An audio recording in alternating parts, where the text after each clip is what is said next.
الحمد لله نحمده ونستعينه ونستغفره ونؤمن به ونتوكل عليه ونعوذ بالله من شرور أنفسنا ومن سيئات أعمالنا من يهده الله فلا مضل له ومن يضلله فلا هادي له وأشهد أن لا إله إلا الله وحده لا شريك له وأشهد أن محمدًا عبده ورسوله أما بعد فأعوذ بالله من الشيطان الرجيم بسم الله الرحمن الرحيم ولمن خاف مقام ربه جنتان وقال الله تعالى في مقام آخر وأما من خاف مقام ربه ونهى النفس عن الهوى فإن الجنة هي المأوى وقال النبي صلى الله عليه وسلم اتق الله حيثما كنت وأتبع السيئة الحسنة تمحها وخالق الناس بخلق حسن رواه الترمذي صدق اللہ العظیم۔ میرے انتہائی واجب الاحترام قابل صد احترام بھائیوں، دوستوں اور بزرگوں، میں نے آپ کے سامنے قرآن کریم کی 2 آیات اور نبی اکرم صلی اللہ علیہ وسلم کے ارشادات میں سے ایک حدیث پڑھی۔ قرآن کریم کی جو آیت میں نے آپ کے سامنے تلاوت کی، اس میں اللہ رب العزت ارشاد فرماتے ہیں وَلِمَنْ خَافَ مَقَامَ رَبِّهِ جَنَّتَانِ، کہ جو شخص اللہ کے سامنے کھڑے ہونے سے ڈرا اس کے لیے 2 جنتیں ہیں۔ تو اللہ تعالیٰ نے اس آیت میں یہ ارشاد فرمایا کہ جس کے دل میں اللہ کا خوف ہوگا، خوف خدا اور خشیت الہی ہوگی، فرمایا ہم نے اس کے لیے 2 جنتوں کو تیار کیا ہے۔ سورہ نازعات میں اللہ رب العزت ارشاد فرماتے ہیں وَأَمَّا مَنْ خَافَ مَقَامَ رَبِّهِ وَنَهَى النَّفْسَ عَنِ الْهَوَى فَإِنَّ الْجَنَّةَ هِيَ الْمَأْوَى، یقیناً وہ شخص کہ جو اللہ کے سامنے کھڑے ہونے سے ڈرا اور جس نے اپنے آپ کو خواہشات سے بچایا، یقیناً اس کا ٹھکانہ جنت ہوگا۔ قرآن کریم کی ان آیات میں اللہ رب العزت نے فرمایا کہ جس انسان میں 2 خوبیاں ہوں گی ہم نے اس کے لیے جنت کا وعدہ کیا۔ پہلی خوبی کہ وہ اللہ کے سامنے کھڑے ہونے سے ڈرتا ہوگا، یعنی اس کے دل میں قیامت کا خوف ہوگا، خشیت الہی ہوگی، اللہ رب العزت کا اس کے دل میں خوف ہوگا اور وہ اپنے آپ کو خواہشات سے بچائے گا، تو ہم نے یقیناً ایسے انسان کے لیے جنت کو تیار کیا ہے۔ حدیث میں رسول اللہ صلی اللہ علیہ وسلم نے ارشاد فرمایا اتق اللہ حیثما کنت، تم جہاں کہیں بھی ہو تم اللہ سے ڈرو، وَأَتْبِعِ السَّيِّئَةَ الْحَسَنَةَ تَمْحُهَا، اور اگر تم سے کوئی برائی ہو جائے تو تم فوراً اس کے بعد نیک عمل کرو تاکہ یہ نیک عمل اس برائی کو اور گناہ کو مٹا دے۔ وَخَالِقِ النَّاسَ بِخُلُقٍ حَسَنٍ، اور تم لوگوں کے ساتھ پیش آؤ اچھے اخلاق کے ساتھ۔ اس حدیث میں رسول اللہ صلی اللہ علیہ وسلم نے ہمیں 2 باتوں کا حکم دیا۔ نمبر 1 کہ ہم اپنی زندگی میں تقوی لے کر آئیں، اپنے آپ کو گناہوں سے بچائیں، اور نمبر 2 جب بھی کوئی گناہ ہو جائے فوراً نیک عمل کریں تاکہ یہ نیک عمل اس گناہ کو مٹا دے اور اپنی زندگی میں اچھے اخلاق لے کر آئیں۔ رسول اللہ صلی اللہ علیہ وسلم نے ارشاد فرمایا لیس شیء احب الی اللہ من قطرتین واثرین، اللہ رب العزت کو 2 قطروں سے زیادہ، 2 نشانات سے زیادہ کوئی چیز محبوب نہیں۔ اب وہ قطرتین کون سے ہیں جو اللہ کو بہت پسند ہیں؟ نمبر 1 قطرۃ من دموع فی خشیۃ اللہ، وہ آنسو کا قطرہ جو انسان کی آنکھوں سے نکلے صرف اللہ کے ڈر کی وجہ سے، اللہ کو یہ آنسو کا قطرہ بڑا پسند ہے۔ نمبر 2 وقطرۃ دم تحراق فی سبیل اللہ، اور وہ خون کا قطرہ جو انسان اللہ کے راستے میں بہائے کہ جب وہ زخمی ہو، شہید ہو، تو جو اس کے جسم سے خون کے قطرات گرتے ہیں، فرمایا اللہ کو یہ قطرات بڑے پسند ہیں۔ تو اللہ کو یہ 2 قطرے پسند ہیں، نمبر 1 آنسو کا قطرہ، اور نمبر 2 جسم سے نکلنے والا خون کا قطرہ جو اللہ کے راستے میں نکلے۔ اور اللہ کو 2 نشانات پسند ہیں۔ نمبر 1 پہلا نشان فَأَثَرٌ فِي سَبِيلِ اللَّهِ، وہ نشان جو اللہ کے راستے میں لگے، انسان زخمی ہو جائے، جسم پہ نشانات اور زخم لگیں، یہ اللہ کو پسند ہے۔ اور نمبر 2 وَأَثَرٌ فِي فَرِيضَةٍ مِّن فَرَائِضِ اللَّهِ، اور وہ نشان جو انسان اللہ کے فرض کو قائم کرے تو اس کے جسم پہ لگ جائے، کہ ایک انسان نماز کا اہتمام کرتا ہے، اب اس کے جسم پر، پیشانی پر نشانات لگیں، یا دیگر عبادات کے قیام کی وجہ سے ہاتھوں پر، گھٹنوں پر، انگلیوں پر یا انسان کے پاؤں پر نشانات پڑ جائیں، اللہ کو یہ نشان بھی پسند ہے کہ یہ صرف عبادت کی وجہ سے لگا ہے۔ تو گویا اس حدیث میں 2 باتوں کا تذکرہ ہے، اللہ کو 2 قطرے اور 2 نشانات پسند ہیں، نمبر 1 آنسو کا قطرہ، نمبر 2 خون کا قطرہ، اور 2 نشانات، ایک اللہ کے راستے میں زخم لگے، اور نمبر 2 اللہ کے فرائض کو قائم کرتے ہوئے جو نشان جسم پہ لگے۔ قیامت کے دن اللہ رب العزت 7 آدمیوں کو اپنے عرش کا سایہ نصیب فرمائیں گے، جس دن کوئی سایہ نہیں ہوگا سوائے اللہ کے عرش کے سائے کے۔ 7 یظلہم اللہ فی ظلہ یوم لا ظل الا ظلہ، 7 آدمیوں کو اللہ اپنے عرش کا سایہ نصیب کرے گا، جس دن کوئی سایہ نہیں سوائے اللہ کے عرش کے سائے کے۔ ان میں ایک خوش نصیب انسان کون ہوگا؟ وہ ہے رجل ذکر اللہ خالیا ففاضت عیناہ، وہ انسان جو اللہ کے خوف سے روئے اور اس کی آنکھوں سے آنسو کے قطرے بہہ جائیں، اللہ اس انسان کو قیامت کے دن اپنے عرش کا سایہ نصیب فرمائیں گے۔ تو 7 خوش نصیب انسانوں میں ایک انسان کون ہے کہ جس کی آنکھوں سے صرف آنسو کا قطرہ اللہ کے خوف اور خشیت سے نکل جائے۔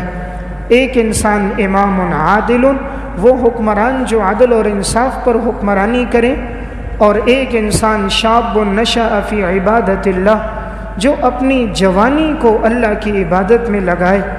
ورجل دعته امرأة ذات منصب وجمال فقال انی اخاف اللہ، اور ایک وہ انسان جس کو حسین اور جمیل عورت گناہ کی دعوت دے اور وہ کہے میں اللہ سے ڈرتا ہوں۔ اور ایک وہ انسان رجل قلبه معلق بالمسجد، جس کا دل مسجد کے ساتھ لگا ہوا ہو، نماز پڑھے، مسجد میں زیادہ وقت گزارے، عبادت میں، ذکر میں، تلاوت میں، مراقبے میں وقت گزارے، جب مسجد سے نکلے تب بھی اس کی توجہ مسجد کی طرف، اذان کی صدا لگے دوبارہ مسجد پہنچے۔ وَرَجُلَانِ تَحَابَّا فِي اللَّهِ اجْتَمَعَ عَلَيْهِ وَتَفَرَّقَ عَلَيْهِ، اور وہ 2 آدمی جو آپس میں محبت بھی اللہ کے لیے کریں اور آپس میں بغض اور نفرت بھی ہو تو محض اللہ کی رضا کے لیے۔ وَرَجُلٌ تَصَدَّقَ بِصَدَقَةٍ فَأَخْفَاهَا حَتَّى لَا تَعْلَمَ شِمَالُهُ مَا تُنْفِقُ يَمِينُهُ، اور وہ آدمی جو اللہ کے راستے میں خرچ کرے اتنا پوشیدہ کہ دائیں ہاتھ سے کرے تو بائیں ہاتھ کو خبر بھی نہ ہو۔ تو ان 7 خوش نصیب انسانوں میں ایک خوش نصیب کون ہے؟ رجل ذکر اللہ خالیا ففاضت عیناہ، کہ جو اللہ کے خوف سے روئے اور اس کی آنکھوں سے آنسوں کے قطرے بہہ جائیں۔ تو میں عرض کر رہا ہوں، اللہ رب العزت کو خوف الہی، خشیت الہی اور انسان کی زندگی میں تقوی اور خوف، یہ اللہ کو بڑا پسند ہے۔ حضرات صحابہ اکرام اور سلف کی زندگی میں یہی وصف نمایاں تھا کہ ہر وقت انہیں یہ کیفیت مستحضر ہوتی تھی کہ مجھے میرا اللہ دیکھ رہا ہے۔ جب انسان کے دل میں یہ کیفیت آئے کہ ہر وقت میرا رب مجھے دیکھ رہا ہے، تو پھر وہ ہر وقت گناہوں سے بچتا ہے۔ جس طرح کہ بیٹا باپ کے سامنے، مرید شیخ کے سامنے، شاگرد استاد کے سامنے کوئی غلط حرکت اس لیے نہیں کرتے کہ میرا والد استاد اور شیخ دیکھ رہا ہے، یہ کیفیت ہو کہ میرا اللہ مجھے دیکھ رہا ہے، جس سے رائی کے دانے کے برابر چیز بھی پوشیدہ نہیں ہے، تو پھر انسان کبھی اللہ کی نافرمانی نہیں کرتا۔ جب یہ کیفیت نکل جاتی ہے پھر انسان سے گناہ ہوتا۔ صحابہ کی زندگی میں اللہ کا ڈر اور خوف کیسا تھا؟ حضرت ابو بکر صدیق رضی اللہ تعالیٰ عنہ، ان کا واقعہ امام ابو نعیم اصفہانی متوفی 430 ہجری نے حلیۃ الاولیاء میں ذکر کیا۔ ایک دن گزرا، 2 دن گزرے، گھر میں کھانے کے لیے کچھ نہیں تھا، بھوک کی حالت تھی، ان کے چہرے پر بھوک کے آثار تھے۔ ان کا ایک غلام تھا، ایک دفعہ وہ باہر نکلا، باہر سے کھانا لے کر آیا، حضرت ابو بکر صدیق رضی اللہ تعالیٰ عنہ کے سامنے رکھا کہ حضرت بھوک کی حالت ہے، آپ تناول فرمائیے۔ حضرت صدیق اکبر رضی اللہ تعالیٰ عنہ بھوک میں تھے، حضرت نے ایک لقمہ لے لیا، پھر پوچھ لیا کہ آخر تم یہ کھانا کہاں سے لے کر آئے؟ اس نے کہا زمانہ جاہلیت میں نے ایک شخص پہ جھاڑ پھونک کیا تھا اور اس سے وہ ٹھیک ہو گیا تھا، اور اس نے اس کے بدلے میں مجھے یہ کھانا دیا۔ چونکہ زمانہ جاہلیت میں جھاڑ پھونک میں غیر اللہ سے مدد بھی لی جاتی تھی، شرکیہ الفاظ بھی بسا اوقات ہوتے تھے، تو حضرت صدیق اکبر نے فرمایا تم نے مجھے پہلے کیوں نہیں بتایا؟ منہ میں انگلی ڈالی تاکہ یہ لقمہ باہر آ جائے، انگلی ڈالی لیکن وہ لقمہ باہر نہ آیا، پھر کوشش کی لقمہ باہر نہ آیا، چونکہ چند دن کے بعد ایک لقمہ کھایا تھا تو وہ باہر الٹی نہیں ہو رہا تھا، تو اب یہ پانی کا ایک گھونٹ پیتے، پھر منہ میں انگلی ڈالتے تاکہ لقمہ باہر آ جائے، کافی کوشش کی لقمہ باہر نہ آیا۔ کسی نے کہا حضرت اتنی تکلیف اور اذیت میں اپنے آپ کو کیوں ڈال رہے ہیں؟ اگر یہ ایک لقمہ پیٹ میں چلا گیا، آپ کو معلوم نہیں تھا، اس میں تو کوئی حرج نہیں۔ حضرت صدیق اکبر رضی اللہ تعالیٰ عنہ نے فرمایا کہ میں نے رسول اللہ صلی اللہ علیہ وسلم سے سنا ہے کل جسد نبت من سحت فالنار اولی بہ، ہر وہ جسم کہ جو حرام سے پرورش پائے گا وہ جہنم کا زیادہ حقدار ہوگا۔ تو کہیں ایسا نہ ہو یہ ایک لقمہ میرے جسم کی نشوونما اور پرورش کا ذریعہ بن جائے اور اس کی وجہ سے میں جہنم میں چلا جاؤں۔ فرمایا یہ ایک لقمہ جب تک نہیں نکلے گا میں اس وقت تک یہ کرتا رہوں گا۔ آخر وہ ایک لقمہ قے ہو گیا۔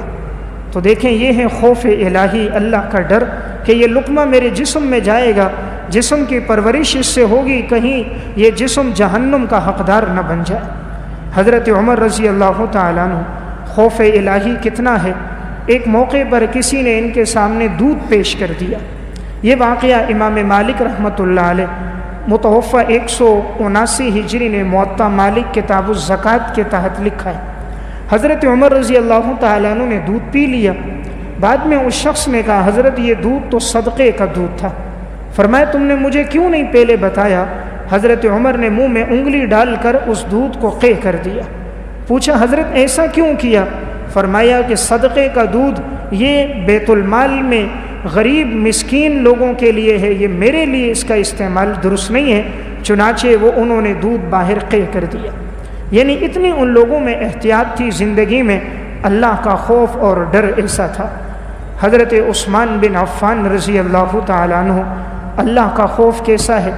امام ترمذی رحمۃ اللہ علیہ نے سنن ترمذی میں یہ واقعہ ذکر کیا، فرماتے ہیں کہ حضرت عثمان رضی اللہ تعالیٰ عنہ کے سامنے جنت کا تذکرہ ہوتا، جہنم کا تذکرہ ہوتا، لیکن آنکھوں سے اتنے آنسو نہ بہتے، لیکن جب کسی قبر پہ جاتے تو بے قطار رونے لگ جاتے، اور ان کی آنکھوں سے اتنے آنسو بہتے کہ بسا اوقات ان کی داڑھی بھی آنسوؤں میں تر ہو جاتی۔ کسی نے پوچھا حضرت عثمان بن عفان رضی اللہ تعالیٰ عنہ سے جنت اور جہنم کے تذکرے کے وقت یہ کیفیت آپ کی نہیں جتنی کیفیت اور خشیت قبر کے تذکرے پر آپ کی ہوتی ہے۔ حضرت عثمان بن عفان نے فرمایا کہ میں نے رسول اللہ صلی اللہ علیہ وسلم سے یہ سنا ہے کہ ان القبر اول منزل من منازل الآخرہ، یقیناً قبر یہ جنت اور جہنم کی منازل میں سب سے پہلی منزل ہے۔ فَإِن نَجَا مِنْهُ فَمَا بَعْدَهُ أَيْسَرُ مِنْهُ، جسے اس سے نجات مل گئی اس کے لیے آگے کے سارے مراحل آسان ہوں گے۔ وَإِن لَّمْ يَنْجُ مِنْهُ فَمَا بَعْدَهُ أَشَدُّ مِنْهُ، اور جسے اس سے نجات نہیں ملی اس کے لیے آگے کے مراحل بڑے سخت ہوں گے۔ تو گویا قبر یہ پہلی گھاٹی ہے، جو اس سے پار ہو گیا آگے کی ساری منزلوں سے پار ہو جائے گا، اور جو اسی گھاٹی میں عذاب میں گرفتار ہو گیا تو آگے بھی وہ عذاب میں گرفتار رہے گا۔ تو میں عرض کر رہا تھا اسلاف امت کی زندگیوں میں اللہ کا ڈر اور خوف کتنا تھا۔ حضرت زین العابدین رحمۃ اللہ علیہ حضرت حسین کے صاحبزادے ہیں۔ علامہ ابن عساکر رحمۃ اللہ علیہ متوفہ 571 ہجری نے تاریخ مدینتی دمشق میں ان کا واقعہ لکھا۔ جب یہ حج کے لیے جا رہے تھے، احرام انہوں نے باندھا ہوا تھا، سواری پر بیٹھے تھے، ان کے چہرے کی رنگت تبدیل ہو چکی تھی۔ جب یہ پڑھتے لبیک اللہم لبیک لا شریک لک لبیک، یہ الفاظ پڑھتے ایک دم چہرے کا رنگ تبدیل ہو جاتا، بے ہوش ہو کر یہ نیچے گر گئے۔ تھوڑی دیر بعد ہوش آیا تو کسی نے کہا حضرت آپ کی یہ کیفیت کیوں ہو گئی ہے؟ آپ تو بڑے مقدس سفر میں جا رہے ہو اور آپ بے ہوش ہو کر گر پڑے۔ فرمایا کہ میں نے کہا لبیک اللہم لبیک، کہ اے اللہ میں حاضر ہوں، اے اللہ میں حاضر ہوں۔ کہیں ایسا نہ ہو اللہ کی طرف سے یہ جواب نہ آ جائے لا لبیک ولا سعدی، تیری لبیک ہمارے ہاں قبول نہیں، تیری حاضری ہمارے ہاں قبول نہیں۔ اس لیے ڈر ہے کہیں ایسا نہ ہو اس مقدس سفر میں جا رہا ہوں اور میری حاضری اللہ کے ہاں قبول بھی ہوگی یا نہیں ہوگی۔ یہ وہ لوگ تھے جن کی زندگیوں میں اللہ کا خوف تھا۔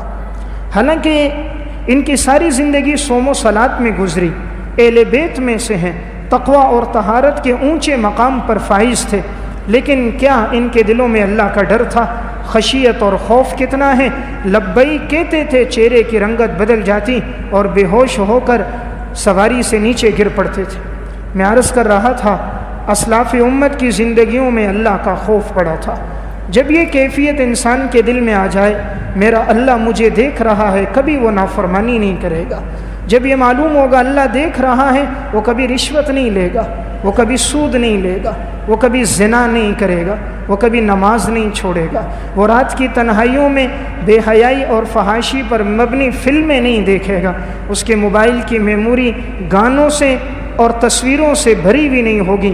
وہ سمجھے گا اس رات کی تنہائی میں کوئی نہیں دیکھ رہا، لیکن اندھیری رات کو پیدا کرنے والا اللہ دیکھ رہا ہے۔ اندھیری رات میں سیاہ چٹان پر سیاہ چونٹی کے چلنے کی رفتار کو دیکھنے والا، اس کی پکار کو سننے والا اللہ دیکھ رہا ہے۔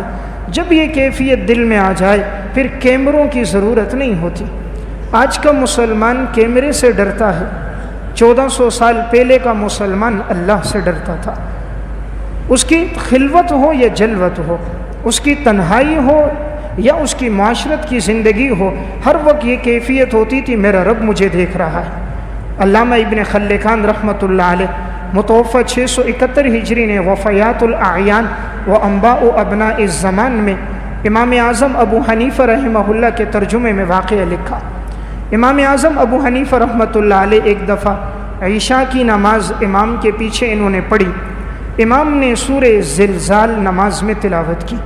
سورہ زلزال میں اللہ رب العزت ارشاد فرماتے ہیں فَمَن يَعْمَلْ مِثْقَالَ ذَرَّةٍ خَيْرًا يَرَهُ وَمَن يَعْمَلْ مِثْقَالَ ذَرَّةٍ شَرًّا يَرَهُ۔ اگر کوئی انسان رائی کے دانے کے برابر نیک عمل کرے گا اس کا بدلہ بھی وہ قیامت کے دن پائے گا، اور اگر رائی کے دانے کے برابر کوئی برا عمل کرے گا اس کا بدلہ بھی وہ قیامت کے دن پائے گا۔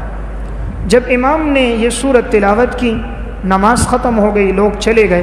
امام ابو حنیفہ رحمۃ اللہ علیہ نفل نماز کی نیت باندھی اور یہی سورہ زلزال پڑھتے رہے اور اس آیت کو بار بار تلاوت کرتے اور اللہ سے دعا کرتے کہ اے اللہ تو نعمان کو جہنم کی آگ سے بچا دے۔ امام ابو حنیفہ رحمہ اللہ کا اصل نام نعمان بن ثابت تھا۔ ان آیات کو پڑھتے ان کے آنسو بہتے اور یہ دعا کرتے کہ اے اللہ مجھے جہنم سے بچانا۔ مؤذن کہتا ہے میں کافی دیر کھڑا رہا، اب ان کی نماز ختم ہوگی، اب ختم ہوگی تاکہ میں دیا بجھا دوں، مسجد کے دروازے بند کر دوں۔ کافی دیر گزر گئی، میں نے دیکھا وہ اسی طرح قیام میں تھے۔ میں چلا گیا، کہتے میں نے دروازے عارضی طور پہ بند کر دیے باہر سے، اور دیا اس طرح جل رہا تھا۔ جب میں فجر کی اذان دینے کے لیے آیا تو دیکھا امام ابو حنیفہ رحمہ اللہ اسی جگہ کھڑے ہیں اور یہی سورہ زلزال پڑھ رہے ہیں، آنکھوں سے آنسو بہہ رہے ہیں، اور یہی جملہ ہے، اے اللہ نعمان کو جہنم کی آگ سے بچا دے۔ یہ اس امت کے وہ لوگ تھے جنہوں نے ایک رکعت میں پورا قرآن پڑھا تھا۔ اس امت میں 4 آدمی ایسے گزرے جنہوں نے ایک رکعت میں پورا قرآن پڑھا، 2 صحابہ میں، 2 تابعین میں۔ صحابہ میں حضرت عثمان بن عفان اور حضرت تمیم داری رضی اللہ تعالیٰ عنہ، تابعین میں امام اعظم ابو حنیفہ اور سعید بن جبیر رحمہم اللہ، جو ایک رکعت میں پورا قرآن پڑھنے والے، کہ جن کے عشاء کے وضو سے اکثر فجر کی نماز ہوتی تھی، وہ تو روتے روتے دنیا سے چلے گئے۔ ہمارے پاس تو نہ صوم و صلات ہے، نہ تلاوت ہے، نہ راتوں کا جاگنا ہے، نہ دن کی عبادت ہے، نہ جہاد فی سبیل اللہ ہے، نہ حج اور عمروں کی کثرت ہے، نہ زبان پر وہ ذکر اللہ اور خشیت جو ان کی زندگی میں تھی۔ میں عرض کر رہا تھا، اسلاف کی زندگی میں خوف الہی، ہمیشہ ان کے دلوں میں اللہ کا ڈر ہوتا تھا، مجھے میرا رب دیکھ رہا ہے۔ حافظ ابن کثیر رحمۃ اللہ علیہ متوفی 774 ہجری نے تفسیر ابن کثیر میں وَإِن مِّنكُمْ إِلَّا وَارِدُهَا اس آیت کے ذیل میں ایک واقعہ لکھا۔ حضرت عبداللہ بن رواحہ رضی اللہ تعالیٰ عنہ ایک مرتبہ اپنی اہلیہ کے ساتھ بیٹھے ہوئے تھے، اور اچانک انہوں نے بیٹھے بیٹھے لیٹ گئے۔ تھوڑی دیر کے بعد اٹھے، آنکھوں سے آنسو بہہ رہے تھے۔ گھر والی نے پوچھا کیا ہو گیا، کوئی تکلیف ہے؟ جو روتے ہوئے اٹھ گئے۔ فرمایا قرآن کریم کی یہ آیت میرے سامنے ہے، وَإِن مِّنكُمْ إِلَّا وَارِدُهَا كَانَ عَلَى رَبِّكَ حَتْمًا مَّقْضِيًّا، نہیں ہے تم میں سے کوئی ایک مگر وہ قیامت کے دن پل صراط سے گزرے گا، اور یہ یقینی بات ہے، اس میں شک کوئی نہیں۔ تو میں رونے لگ گیا، معلوم نہیں میں گزر جاؤں گا یا پل صراط سے گر کر کہیں جہنم میں نہ چلا جاؤں۔ جن صحابہ کو جنت کی بشارتیں اللہ رب العزت قرآن میں دے رہے ہیں، کہ جن کے بارے میں فرما رہے ہیں اولئک کتب فی قلوبہم الایمان، ہم نے ان کے دلوں پر ایمان کو لکھ دیا۔ جن کے بارے میں وَكُلًّا وَعَدَ اللَّهُ الْحُسْنَى رضی اللہ عنہم ورضوا عنہ اولئک حزب اللہ الا ان حزب اللہ هم الغالبون، یہ اللہ کی جماعت، اولئک هم المفلحون، یہ کامیاب لوگ، اولئک هم الصادقون، یہ سچے لوگ۔ وہ لوگ تو روتے روتے دنیا سے چلے گئے، لیکن آج ہماری زندگیوں میں خوف اور خشیت نہیں۔ آج کا نادان انسان کہتا ہے کہ بوڑھا ہوں گا تو توبہ کر دوں گا۔ او بھائی تجھے معلوم بھی ہے کہ بڑھاپے تک پہنچے گا، سامان 100 برس کا، پل کی خبر کوئی نہیں۔ معلوم نہیں مسجد سے نکل کر اپنی فیکٹری تک، دکان تک، گھر جانے کی توفیق ہوتی بھی ہے، یا کہیں حادثے میں ایکسیڈنٹ ہو جاتا ہے، یا موت کا پیغام آ کر ہماری لاش گھر پہنچتی۔ انسان کو اپنی زندگی کا کوئی علم نہیں، اس لیے ہر وقت یہ کیفیت ہو کہ میرا اللہ مجھے دیکھ رہا ہے۔ حضرت ربیع بن خیثم رحمۃ اللہ علیہ، امام غزالی رحمہ اللہ نے احیاء علوم الدین میں ان کا واقعہ لکھا۔ انہوں نے اپنے گھر کے اندر ایک قبر بنائی ہوئی تھی، اور وہ قبر کے اندر یہ دن میں کسی وقت آتے اور لیٹ جاتے، اور اس میں لیٹتے اس گھڑے میں، اور اپنے نفس کو مخاطب کرتے کہ اے نفس تو نے اسی طرح ایک گھڑے میں جانا ہے، اتنا ہی گھڑا ہوگا جو تقریباً 5 سے 6 فٹ کا ہے، اتنی ہی جگہ ہوگی، اس سے زیادہ کی تیری جگہ کوئی نہیں، لہٰذا تو اس گھڑے کے لیے اپنے آپ کو تیار کر دے۔ پھر اپنے نفس کو کہتے اب اللہ تجھے مہلت دے رہا ہے، اب تو تیاری کر۔ پھر اس قبر کے گھڑے سے باہر نکلتے، اور پھر اللہ کے سامنے رونا دھونا شروع ہو جاتا۔ ساری زندگی اسی طرح انہوں نے گزار دی۔ یعنی یہ لوگ متقی اور پرہیزگار تھے، صوم و صلات کے پابند لوگ تھے، لیکن ان کے دلوں میں اللہ کا ڈر تھا۔ جتنا انسان متقی ہوتا ہے اتنا اس کے دل میں اللہ کا ڈر ہوتا ہے، اور جتنا اللہ نہ کرے فاسق فاجر ہو جاتا ہے، اللہ کا ڈر دل سے نکل جاتا ہے۔ پھر اللہ تعالیٰ اپنی خشیت نکال دیتا ہے، اپنی محبت دل سے نکال دیتا ہے۔ یاد رکھیں، اللہ ناراض ہوتا ہے تو لقمہ نہیں بند کرتا، سجدے کی توفیق چھین لیتا ہے۔ ناراض ہوتا ہے تو لقمہ نہیں بند کرے گا، رزق نہیں بند کرے گا، وہ تو رزق کتے اور خنزیر کو بھی دے رہا ہے، وہ تو رزق سانپ، درندے اور بچھو کو بھی دے رہا ہے، وہ بھلا انسان کو کیوں نہیں دے گا؟ یہ تو اس کا وعدہ ہے۔ وَمَا مِن دَابَّةٍ فِي الْأَرْضِ إِلَّا عَلَى اللَّهِ رِزْقُهَا، جو چوپایا زمین پر چلے گا ہم اسے رزق دیں گے، یہ تو اللہ نے ذمہ داری لے لی ہے، لیکن جب وہ ناراض ہوتا ہے سجدے کی توفیق چھین لیتا ہے۔ اس لیے میں عرض کر رہا تھا، اصل چیز انسان کے دل میں اللہ کا ڈر ہو۔ حافظ ابن کثیر رحمۃ اللہ علیہ نے تفسیر ابن کثیر میں سورہ فرقان کے ذیل میں ایک واقعہ لکھا۔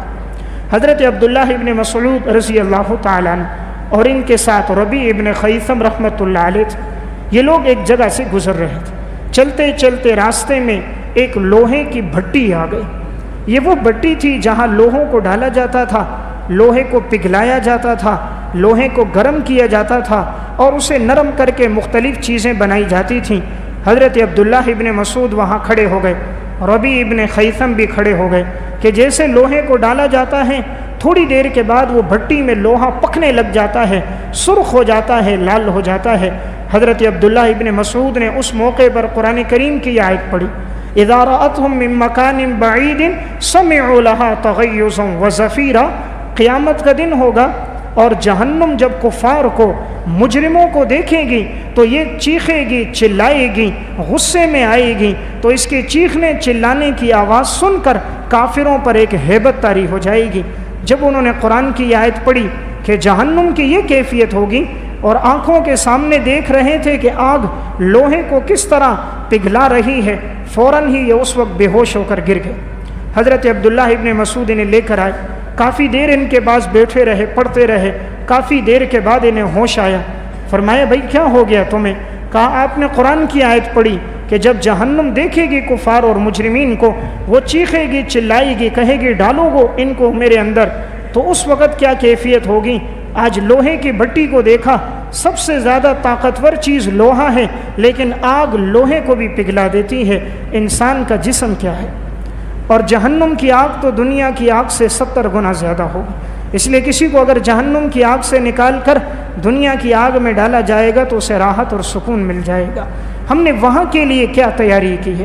دنیا کی مختصر زندگی کے لیے تو بڑی تیاری کر دی، 60 سالہ زندگی ہے، اتنی تیاری کی 7 نسلیں کھائیں تو ختم نہ ہو، لیکن موت کے بعد سے لے کر ابد الآباد قیامت کے دن تک ہم نے قبر میں سامنا کرنا ہے، اس کے لیے کتنی تیاری کی ہے۔ اس لیے انسان قبرستان جایا کرے۔ آپ صلی اللہ علیہ وسلم نے اسی لیے اپنے چچا حضرت عباس سے فرمایا تھا کہ روزانہ قبرستان جایا کریں، نہ ہو تو مہینے میں، نہ ہو تو ہفتے میں، ضرور انسان جائے۔ آخرت کی یاد رہتی ہے انسان کو کہ میرا اصل مقام یہ، اصل جگہ ہر انسان کی قبر ہے۔ دنیا میں کتنے لوگ آئے آج چلے گئے، ہمارے آبا و اجداد آئے، سب لوگ چلے گئے، ایک وقت ہوگا ہم بھی دنیا سے چلے جائیں گے۔ تو انسان کا دنیا سے جانا ایسا یقینی ہے، آج تک کسی انسان میں اس میں کوئی اختلاف نہیں کیا۔ ہر چیز میں اختلاف ہے، موت میں کوئی اختلاف نہیں۔ جب اس میں کوئی دو رائے نہیں تو اس کے لیے تیاری کتنی ہے۔ حضرات سلف کی زندگی کیسی تھی، خوف الہی کتنا تھا۔ ابن عبد الحکم رحمہ اللہ، متوفہ 214 ہجری کی کتاب ہے سیرت عمر بن عبد العزیز رحمۃ اللہ علیہ، اس میں انہوں نے ایک واقعہ لکھا۔ حضرت عمر بن عبد العزیز رحمہ اللہ بڑے نیک صالح حکمران گزرے، 99 ہجری میں بادشاہ بنے تھے، 101 ہجری میں ان کا انتقال ہوا تھا۔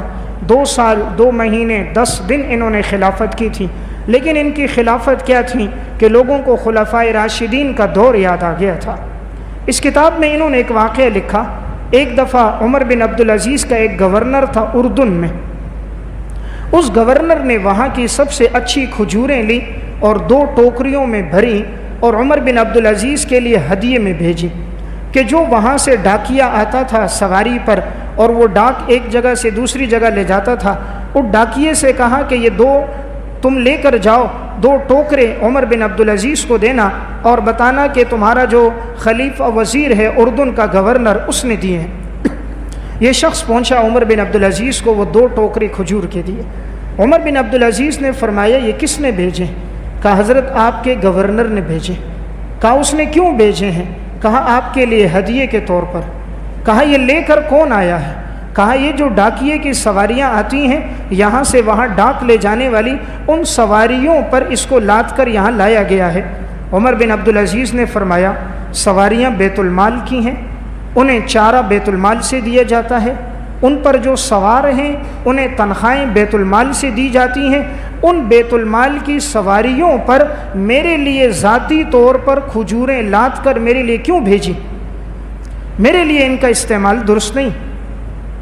اپنے خادم سے کہا جاؤ اور ان دونوں ٹوکروں کو بازار میں فروخت کرو، جو قیمت ملے اسے بیت المال میں جمع کر دو، کیونکہ بیت المال کی سواری پر ان دونوں ٹوکروں کو لایا گیا۔ جب وہ خادم بیچنے کے لیے بازار جا رہا تھا، عمر بن عبدالعزیز رحمہ اللہ کا بھتیجا وہاں کھڑا تھا۔ پوچھا بھائی کہاں جا رہے ہو؟ کہا بیچنے کے لیے جا رہا ہوں۔ کہا جاؤ اور اس کی جو قیمت لگے بازار میں تو بیچنا نہیں، مجھے دے دینا، اتنی قیمت مجھ سے لے لینا، بازار میں اس کی قیمت پتہ کر دو۔ وہ گئے بازار میں قیمت پتہ کی تو اس وقت اس کی قیمت تھی 14 درہم۔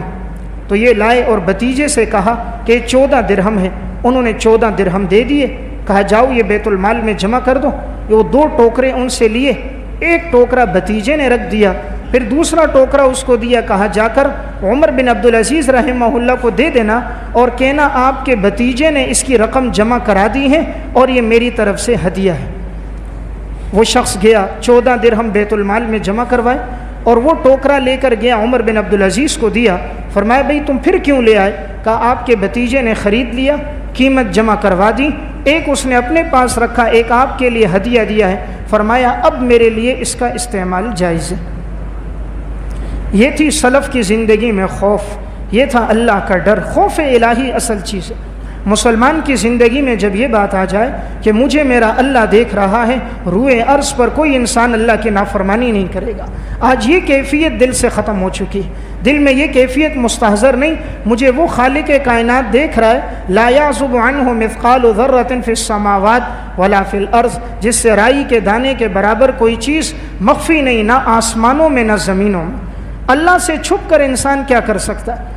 انسان نادان ہے، وہ سمجھتا ہے مجھے کوئی نہیں دیکھ رہا۔ تجھے تیرے اعضاء جو دیکھ رہے ہیں یہ کل قیامت کے دن گواہی دیں گے۔ قرآن کریم میں اللہ تعالیٰ فرماتے ہیں الیوم نختم علی افواہہم وتکلمنا ایدیہم وتشہد ارجلہم بما کانوا یکسبون۔ آج کے دن ہم تمہاری زبانوں پہ مہر لگائیں گے، تمہارا ہاتھ گواہی دے گا جو اس نے گناہ کیا ہوگا، تمہارا پاؤں گواہی دے گا جو اس نے گناہ کیا ہوگا، تمہاری آنکھیں گواہی دیں گی۔ اب کوئی یہ کہے کہ آنکھ کیسے بولے گی، ہاتھ کیسے بولے گا؟ جو اللہ اس زبان گوشت کے لوتھڑے میں بولنے کی طاقت ڈال سکتا ہے، وہ ہاتھ اس گوشت کی بوٹی میں بھی بولنے کی طاقت ڈال سکتا ہے۔ زبان بھی گوشت کی بوٹی ہے، پاؤں کی ران بھی گوشت کی بوٹی ہے، ہاتھ بھی گوشت کی بوٹی ہے۔ وہ اللہ ہر چیز پر قادر ہے۔ یہ ہاتھ بتائے گا جس سے رشوت لی ہوگی، یہ ہاتھ بتائے گا جس سے سود کا پیسہ لیا ہوگا، یہ قدم بتائیں گے جو زنا کی طرف چل کر گیا ہوگا، یہ قدم بتائیں گے جو گناہ کی طرف چلا ہوگا، یہ آنکھیں گواہی دیں گی جو راتیں انسان کی فحاشی اور یعنی میں گزری ہوں گی، یہ کان بتائیں گے جو گانا سنتے سنتے جن کی راتیں گزر چکی ہوں گی، یہ دل و دماغ بتائیں گے جو انسان گناہ کے خیالات اپنے دماغ میں رکھتا تھا، یہ دل گواہی دے گا کہ جو غیروں کی محبت اس نے دل میں چھپائی تھی۔ اللہ تو ہر چیز پہ واقف ہے، لیکن وہ اللہ بڑا بردبار ہے، سزا نہیں دیتا، وہ انسان کو ڈھیل دیتا ہے کہ انسان کبھی اپنی زندگی سے پلٹ کر اللہ کی طرف لوٹ کر آئے گا۔ تو میں عرض کر رہا تھا اسلاف کی زندگی میں اللہ کا بڑا ڈر تھا۔ حضرت سعد بن ابی وقاص رضی اللہ تعالیٰ عنہ اور حضرت عبداللہ بن جحش رضی اللہ تعالیٰ عنہ، ان دونوں کا واقعہ امام ابو نعیم اصفہانی متوفہ 430 ہجری کی کتاب ہے معرفت الصحابہ، اس میں انہوں نے لکھا غزوہ احد کا موقع تھا، یہ دونوں صحابہ اکرام جمع تھے، تو ایک دوسرے سے کہنے لگے کہ اگلے دن غزوہ احد شروع ہونے والا ہے، دشمن سے لڑائی ہے، تم بھی دعا کرو، میں آمین کہتا ہوں، میرے دل میں جو دعا ہے میں بھی کہتا ہوں، تم بھی آمین کہو۔ سعد بن ابی وقاص رضی اللہ تعالیٰ عنہ فرمانے لگے کہ پہلے میں نے دعا کی، میں نے کہا اے اللہ کل دشمن سے جب میرا مقابلہ ہو، کوئی طاقتور دشمن ہو جس کے ساتھ میں لڑوں، آخر میں لڑتا رہوں اور میں اس کو مار دوں اور قتل کر دوں، پھر اس کا جو مال غنیمت ہو وہ میرے ہاتھ آ جائے اور اللہ کے دشمن کو میں عبرتناک سزا دوں۔ عبداللہ بن جحش نے کہا آمین۔ اب فرمایا میں دعا کرتا ہوں تم آمین کہنا۔ عبداللہ بن جحش رضی اللہ تعالیٰ عنہ نے دعا کی کہ اے اللہ کل دشمن کے ساتھ معرکہ ہو، لڑائی ہو، وہ میرے اوپر وار کرے میں اس پہ وار کروں، وہ میرے کندھے کو کاٹنے لگے میں اس کو کاٹنے لگوں، آخر کار میں اس کے ہاتھوں سے شہید ہو جاؤں، میرے کان کاٹ دیے جائیں، میری ناک کاٹ دی جائے، میرے اعضاء ٹکڑے کر دیے جائیں اور میرے ان اعضاء کو ایک دھاگے میں ڈال دیا جائے، کل قیامت کے دن تو پوچھے کہ اے عبداللہ تو کیا لے کر آیا، میں کہوں گا اے اللہ تو تو نے مجھے کان دیا، ناک دی، آنکھیں دی، اعضاء دی، وہ میں نے تیرے اور تیرے رسول کی محبت میں اور دین کی نشر و اشاعت میں نے کٹوا دیے۔ اے اللہ، ایک جسم تھا جو میں نے تیرے راستے میں کٹوایا۔ فرماتے میں نے آمین کہا۔ کل ایسا ہی ہوا، سعد بن ابی وقاص کا مقابلہ بڑے دشمن سے ہوا، طاقتور دشمن تھا، لڑتے رہے، آخر انہوں نے دشمن کو مارا اور مال غنیمت ملا۔ فرماتے اب میں دیکھنے لگا عبداللہ بن جہش نے جو دعا کی تھی، کہا میں اس کو جب تلاش کرنے لگا تو دیکھا واقعی عبداللہ بن جہش شہید ہو چکے ہیں، ان کے کان کٹا ہوا ہے، ناک کٹا ہوا ہے، اعضاء کٹے ہوئے ہیں، دشمن نے کان اور ناک کو ایک دھاگے کے اندر یوں ڈالا ہوا ہے۔ تو یہ اپنے بیٹوں سے کہنے لگے عبداللہ بن جہش کی دعا تو اصل دعا تھی، اللہ کے راستے میں شہادت بھی ہو گئی، اعضاء بھی بکھر گئے، کل قیامت کے دن وہ اللہ کے ہاں گواہی دیں گے، اے اللہ تو نے ایک جان دی تھی جو میں نے تیرے دین کی آبیاری کے لیے قربان کر دی۔ تو میں عرض کر رہا تھا اصل زندگی ان سلف کی تھی، ان کی زندگیوں میں اللہ کا ڈر اور خوف تھا۔ آج کے مسلمان کی زندگی میں یہ چیز نہیں، وہ کہتا ہے حرام نہ کھاؤں تو بچوں کو کیا کھلاؤں گا، ملاوٹ نہ کروں تو بچوں کو تعلیم کیسے دوں گا، دھوکہ نہ دوں تو زندگی کی گاڑی چلے گی کیسے، رشوت نہ لوں تو میں بجلی اور گیس کا بل کیسے دوں گا، میں کسی سے سود کا پیسہ نہ لوں تو بچوں کی شادیاں کیسے کراؤں گا۔ کیا رزاق ذات پر تیرا اعتماد ختم ہو گیا؟ جس رب نے تجھے پیدا کیا ذمہ داری اس رب نے لی، اور اس رب نے رزق کو آسمان میں رکھا۔ وَفِي السَّمَاءِ رِزْقُكُمْ وَمَا تُوعَدُونَ، تمہارا تعلق جب آسمان والے سے مضبوط ہوگا وہ زمین کے خزانے تمہارے قدموں میں لائے گا۔ جب سے انسان نے رب کو چھوڑا در در کی ٹھوکریں کھائیں، اور جس نے اللہ کو پکڑا مضبوطی سے اللہ رب العزت نے اسے عزتیں عطا فرما دی۔ میں ایک واقعہ سنا کے بات ختم کرتا ہوں۔ امام طبرانی رحمۃ اللہ علیہ متوفہ 360 ہجری کی کتاب ہے الدعاء، اور علامہ خرائطی رحمۃ اللہ علیہ کی کتاب ہے مکارم الاخلاق۔ ان دونوں علماء نے ایک واقعہ لکھا، جب انسان اللہ کے لیے کوئی کام کرتا ہے اللہ بڑا قدردان ہے، اللہ انسان کی نیکی کو ضائع نہیں کرتا، اور نیکی کا بدلہ آخرت میں تو دیتا ہی ہے، دنیا میں بھی دیتا ہے۔ اس کتاب میں انہوں نے واقعہ لکھا، حضرت عمر رضی اللہ تعالیٰ عنہ بیٹھے تھے، ایک باپ اور بیٹا دونوں آئے۔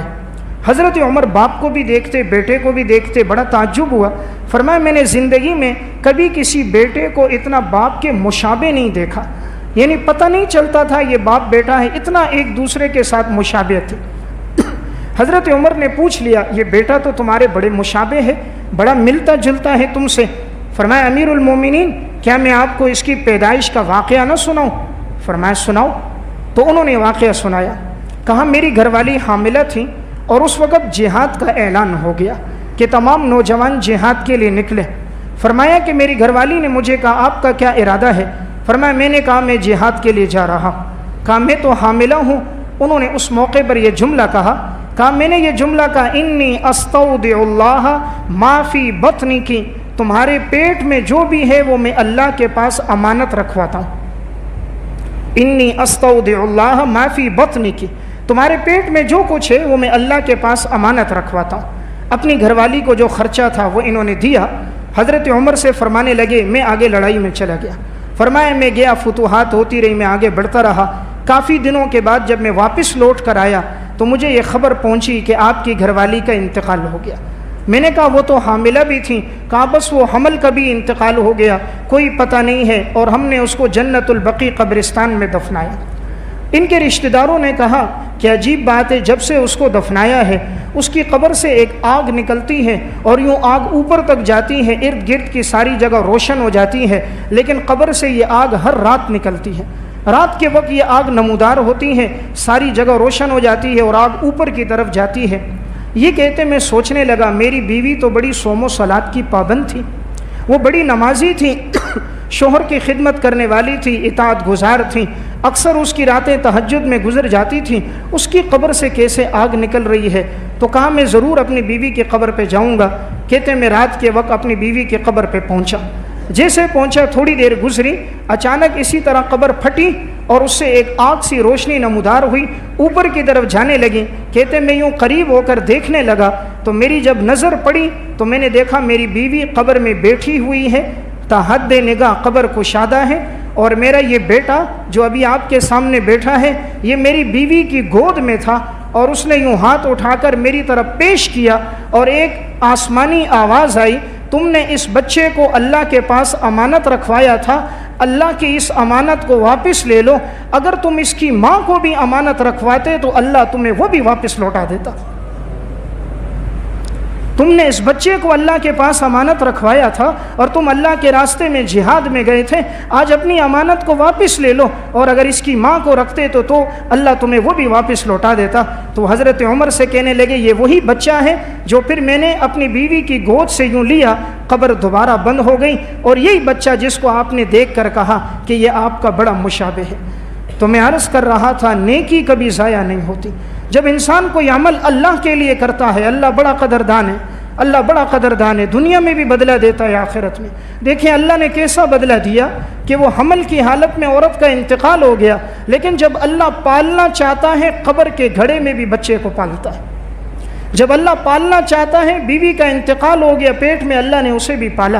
پھر اللہ نے اس کے لیے سبب بھی کیسا رکھا کہ ایک روشنی نمودار ہوتی تھی تاکہ لوگوں کو پتہ چل جائے۔ عرصے دراز کے بعد آیا اور اللہ نے وہ امانت اس کے واپس حوالے کر دی۔ تو میں نے ایک بات عرض کی، زندگی میں جتنی خشیت ہوگی اللہ رب العزت نوازے گا۔ اللہ ہم سب کو عمل کی توفیق عطا فرمائے۔